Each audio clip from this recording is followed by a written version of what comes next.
ủa nó bay ủa ôi thùng tục sắn đây ôi tục sắn đây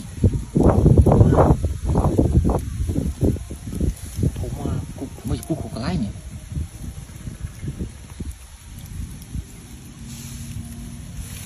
tôi lọc trên nắng mới thấy ra lọc là gặp liền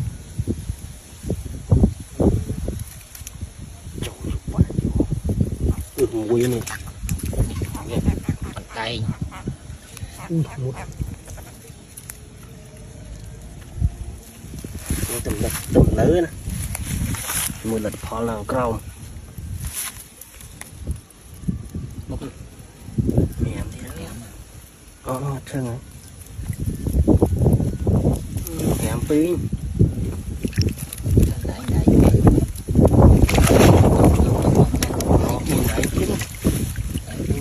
bạn không tụ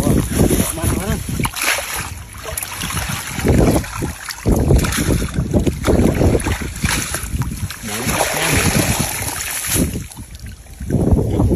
có mơ